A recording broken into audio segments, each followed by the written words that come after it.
Hello friends, welcome to savage point. நான் உங்கள் ஏஸ்கர். So இப்போ ரீசெண்டாக முஞ்சே அப்படின்னு சொல்லக்கூடிய ஒரு ஹாரர் காமெடி ஃபிலிம் ஒன்று பார்த்துருந்தேன். அது பார்த்ததுக்கப்புறம் தான் எனக்கு தெரிய வந்தது, இதை வச்சு இன்னும் நிறைய படங்கள் இருக்குது. ஸோ இது வந்து ஒரு யூனிவர்ஸாக பில்ட் பண்ணிட்டு இருக்காங்க. இந்தியாவில் இன்னொரு ஒரு புது யூனிவர்ஸ் பில்ட் ஆகிட்டு இருக்கு அப்படின்றத பார்த்து நான் வந்து பயங்கர ஷாக் ஆனேன். ஆல்ரெடி எல்சியூ இருக்குது, அதுக்கப்புறம் யாஷ்ராஜ் ஃபிலிம்ஸ் வந்து பார்த்தீங்கன்னா அவங்க வந்து ஒரு ஸ்பை யூனிவர்ஸ் கிரியேட் பண்ணிட்டு இருக்காங்க. இந்த மாதிரி இந்தியாவில் இன்னும் ஒரு சில யூனிவர்ஸ்லாம் வந்துகிட்டு தான் இருக்குது. அதில் இந்த யூனிவர்ஸ் வந்து பார்த்தீங்கன்னா MSU, அதாவது மோடாக் சூப்பர் நேச்சுரல் யூனிவர்ஸ்னு சொல்லிட்டு ஒரு யூனிவர்ஸ் வந்து கிரியேட் பண்ணியிருக்காங்க.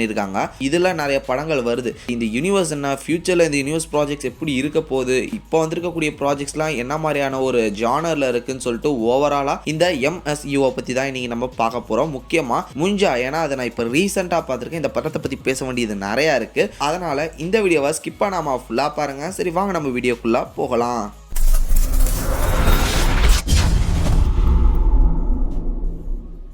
இந்த யூனிவர்ஸில் கனெக்டிவாக இருக்கக்கூடிய ஃபிலிம்ஸ்லாம் என்னன்றதை ஃபஸ்ட்டு பார்ப்போம். ரூஹி, ஸ்ட்ரீ 1, ஸ்ட்ரீ 2, பெஹதியா, தென் அதுக்கப்புறம் இப்போ ஃபைனலாக வந்து பார்த்தீங்கன்னா முஞ்சா வந்திருக்கு. நான் யூனிவர்ஸில் இருக்கக்கூடிய மற்ற படங்கள் பார்க்கல, லைக் ரூஹி, ஸ்ட்ரீ 1, ஸ்ட்ரீ 2 பார்க்கல. பெஹதியா கூட நான் வந்து ஃபுல்லாக பார்க்கல. அது நான் பாதி தான் பார்த்தேன். எனக்கு அவ்வளோவா வந்து இன்ட்ரெஸ்ட் இல்லாத மாதிரி இருந்ததுன்னு சொல்லிட்டு ஸ்கிப் பண்ணிட்டேன். பட் இந்த ஒரு விஷயம் தெரிஞ்சதுக்கப்புறம் இப்போ நான் எல்லா படத்தையும் பார்க்க வேண்டிய ஒரு சுச்சுவேஷன் வந்துருச்சு. இப்போ நான் ரீசெண்டாக பார்த்து முடிச்ச ஃபிலிம் வந்து பார்த்தீங்கன்னா இந்த முஞ்சா தான். ஸோ இந்த முஞ்சா படத்தில் நிறைய விஷயங்கள் புதுசாக ட்ரை பண்ணியிருந்தாங்க. இந்த முஞ்சாக்கான ஒரு ஆர்ஜினாக இருக்கட்டும், இது எல்லாமே வந்து எனக்கு ரொம்ப பிடிச்சிருந்தது. விஷுவல் வைஸும் ஒரு பெட்டரான ஒரு விஷுவல் தான். ரொம்ப மொக்கன்லாம் சொல்ல முடியாது. அந்த முஞ்சாக்கான VFXலாம் சூப்பராக தான் பண்ணியிருந்தாங்க. இந்த ஒரு முஞ்சா வந்து எனக்கு தெரிஞ்சு தமிழ் டப்பிங்கில் இல்லைன்னு நினைக்கிறேன், ஹிந்தியில் தான் இருக்குது. அதனால ஷார்ட் அண்ட் ஸ்வீட்டாக இந்த ஒரு படத்தோட கதையை உங்களுக்கு சொல்லிடுறேன். ஒரு சின்ன பையன் அந்த டைமில் 1970-60களில் வந்து பார்த்தீங்கன்னா ஒரு சின்ன பையன் இருக்கான். அவனுக்கு வந்து முன்னின்னு ஒரு பொண்ணை வந்து காதலிக்கிறான். ஆனால் அந்த முன்னின்ற பொண்ணு அவனோட ஒரு 10 வயசு பெரிய பொண்ணு, அவளுக்கு வந்து கல்யாணம் ஆக போகுது. நான் அவளை தான் கல்யாணம் பண்ணுவேன்னு துடிச்சிக்கிட்டு இருக்கான். அவங்க வீட்டில் இருக்கவங்களாம் பிடிச்சி அவனை மொட்டை போட்டு அவனை வந்து ஐயரா மாற்றி ஒழுங்கு மரியாதை உட்காரு அப்படின்னு சொல்லிட்டு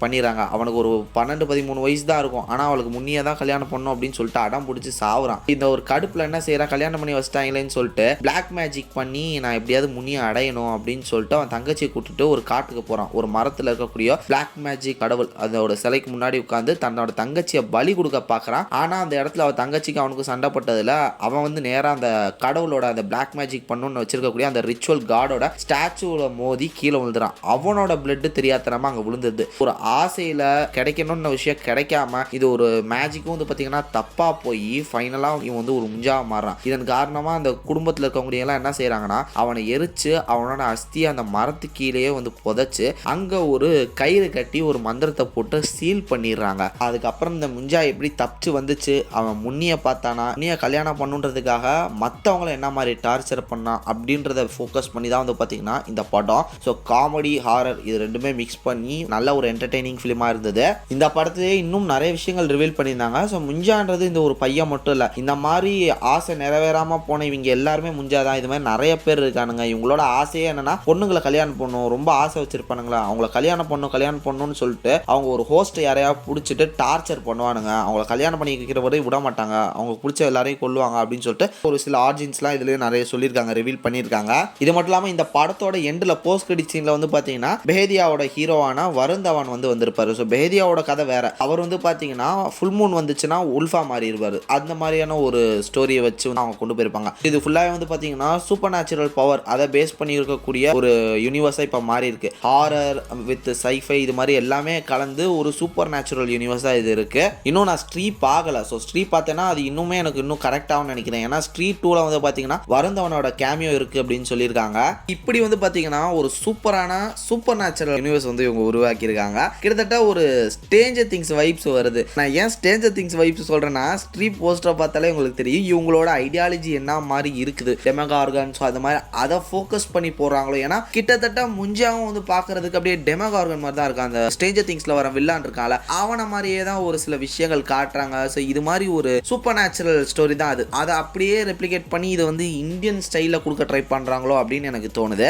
அடுத்து பெஹதியா 2க்கும் வந்து பார்த்தீங்கன்னா லீடு கொடுத்துருக்காங்க, முஞ்சா 2க்கும் லீடு கொடுத்துருக்காங்க அந்த படத்தோட எண்ட்ல. அப்படி பார்க்கும்போது அடுத்து ஃபியூச்சரில் வந்து பார்த்தீங்கன்னா முஞ்சா 2 அண்ட் பெஹதியா 2 வரப்போகுது. ஸ்ட்ரீ 3 வரப்போதா அப்படின்னு தெரியல. இப்போ தான் ஸ்ட்ரீ 2 ரீசெண்டாக வந்திருந்தது. பட் சூப்பராக கலெக்ட் பண்ணியிருக்கு. கிட்டத்தட்ட ரிலீஸ் ஆகி ஒரு 15 நாளே வந்து பார்த்தீங்கன்னா 500-600 கோடி ரூபா வந்து கலெக்ட் பண்ணிருச்சு. இந்த ஒரு யூனிவர்ஸ்க்கு வந்து பார்த்தீங்கன்னா ஒரு நல்ல மார்க்கெட் செட் ஆகிட்டு இருக்கு. பட் நம்ம ஆடியன்ஸை பொறுத்தவரையும் ஒரு மிகப்பெரிய பேக்லாஷ் என்ன இந்த ஒரு படத்துங்களை பற்றி, இந்த யூனிவர்ஸை பற்றி அப்படின்னு பார்த்தீங்கன்னா தமிழ் டப்பிங்கில் இல்லை. அதுதான் கொஞ்சம் பிரச்சனை தனித்தனியாக இருக்குது. முஞ்சா தமிழ் டப்பிங்கில் இல்லை, ஸ்ரீயும் தமிழ் டப்பிங்கில் இல்லைன்னு நான் நினைக்கிறேன். வேதியா மட்டும் இருக்குது. அப்படி பார்க்கும்போது கொஞ்சம் இது எல்லாத்தையுமே தமிழ் டப்பிங் பண்ணாங்கன்னா ஓவரால் இந்தியன் ஆடியன்ஸை வந்து கவர் பண்ணலாம். லைக் தெலுங்கு, மலையாளம் அந்த ஆடியன்ஸை சேர்த்து கவர் பண்ணலாம். அதனால் விட்டா நல்லா இருக்கு. ஏன்னா முஞ்சாலாம் வந்து பார்த்தீங்கன்னா சத்யராஜ் சார் நடிச்சிருப்பாரு. ஒரு தமிழ் ஆளை உள்ள போட்டுட்டு தமிழ் டப்பிங்கில் விடாம விட்டுருக்கானுங்க. தமிழ் டப்பிங்லாம் வந்துச்சுன்னா கண்டிப்பாக இந்த யூனிவர்ஸ்க்கு ஒரு நல்ல ஃபேன் பேஸ் வரும்னு நினைக்கிறேன் தனியாக. ஏன்னா நல்லா இருக்கு. இது வந்து ஒரு 6லேருந்து 60 வரையும் ஆடியன்ஸ் வந்து பார்த்தீங்கன்னா கேப்சர் பண்ணுறதுக்கான விஷயங்கள் இந்த ஒரு படங்களில் இருக்கு. ரொம்ப வல்கர் சீன்ஸ் இல்லை, ரொம்ப ப்ரூட்டாலிட்டியும் இல்லை,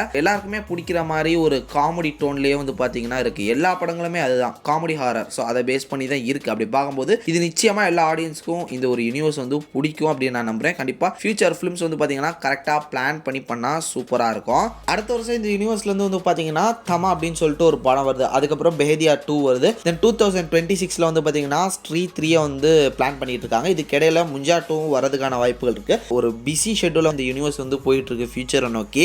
ஒரு ப்ராப்பர் யூனிவர்ஸ் வந்து இங்கே பில்ட் ஆகிட்டு இருக்கு. அதுவும் எல்லாருக்கும் பிடிக்கக்கூடிய ஒரு யூனிவர்ஸாக பில்ட் ஆகிட்டு இருக்கு. அதனால கண்டிப்பாக எனக்கு இப்போ இந்த மோட்டாக் சூப்பர் நேச்சுரல் யூனிவர்ஸ் மேலே வந்து ஒரு எதிர்பார்ப்பு இருக்கு. MSCO இது மட்டும் இல்லாமல் இந்த படங்களை பார்க்காதவங்க மறக்காம செக் பண்ணி பாருங்க. கண்டிப்பாக உங்களை வந்து என்டர்டைன் பண்ணும். கூடி சீக்கிரம் அடுத்த வருஷம் இந்த யூனிவர்ஸில் இருக்கக்கூடிய பல படங்கள் வருது. அது எல்லாத்தையும் நம்ம எப்பயும் போல வந்து ஹிடன் டீடைல்ஸ் பிரேக் டவுன் போடுற அளவுக்கு நான் எல்லா படங்களையும் பார்த்து ரெடி ஆகிட்டு இருக்கேன். ஸோ இந்த யூனிவர்ஸை பற்றினா உங்களோட தாட்ஸ் அண்ட் வியூஸ் என்னன்றதை மறக்காம கீழே கமெண்ட் செக்ஷனில் மென்ஷன் பண்ணுங்க. நீங்கள் ஆல்ரெடி இந்த படங்கள்லாம் பார்த்துட்டீங்களா? இதே மாதிரி தொடர்ந்து நிறைய இன்ட்ரெஸ்டிங்கான வீடியோஸ் பார்க்கறதுக்கு மறக்காம நம்ம சாவேஜ் பைன் சேனலை சப்ஸ்கிரைப் பண்ணி அந்த பெல் ஐகானை பிரஸ் பண்ணிக்கோங்க. அடுத்த இன்ட்ரெஸ்டிங்கான வீடியோவில் நாளைக்கு நீங்கள் மீட் பண்ணுறேன். அது வரையும் tata bye bye, take care from A Square.